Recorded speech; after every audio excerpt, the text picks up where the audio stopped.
كلامي لكل حد نفسه ان هو ياخد شهادة عالية بس مش مقتدر ماديا ان هو يدخل الثانوية العامة، وزعلان قوي ان هو دخل دبلوم. حبايبي انتوا ممكن من الدبلوم ده تبقى معاكم شهادات هي بتوع الثانوية العامة واخدينها عادي والله. بس لو انتوا حطيتوا في دماغكم الكلام ده، يعني انتوا مثلا اللي بيدخل كل دبلوم تجاره لو جه في ثالثه ثانوي وجاب مجموع ممكن يدخل على كليه تجاره على طول، او لو عمل معادله واجتهد فيها شويه برضو نفس النظام هيقدر يدخل كليه تجاره. اللي بيدخل يا حبايبي الدبلوم الصنايع برضو نفس النظام، لو اهتم شويه بدراسته ممكن في اخر سنه يلاقي نفسه دخل كليه هندسه، مش بيدخل سنه اولى تقريبا على طول، وتقريبا بيدخلوا سنه تانية تقريبا.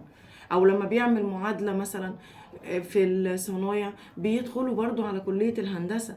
بلاش كده اللي مثلا بيدخل اي دبلوم تاني ممكن ان هو بيدخل بيعمل بيدخل معاهد عالية بتقعد 4 سنين. يعني معنى كده ان انا ممكن ما اكتفيش بالدبلوم، لا انا ممكن اكمل واقدر ان انا اكمل. بل بالعكس بالنسبه للشباب اللي هم الاولاد، انتوا ممكن كمان خلال الدبلوم ان انتوا بتشتغلوا.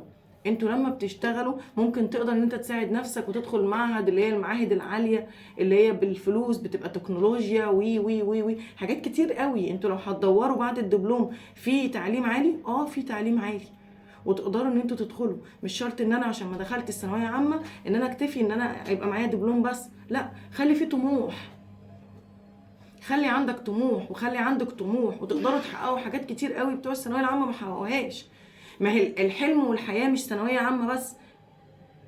خلي حلمك اكبر اكبر من الدبلوم. انا ما بقللش والله العظيم من قيمه الدبلوم، بس انا نفسي الناس كلها تتعلم.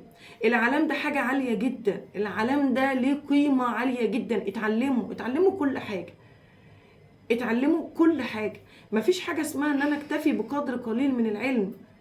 العلم ده هقول ايه؟ العلم سلاح.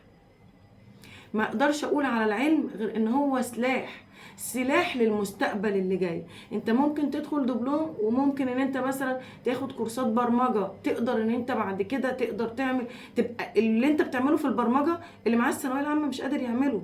نمي من نفسك وعلم نفسك. العلام سلاحكم علامكم. انا كل اللي اقدر اقوله ان السلاح هو العلام مش الفلوس، لان العلام هو اللي هيجيب الفلوس يا جماعه. العلم يا جماعه، دوروا على العلم.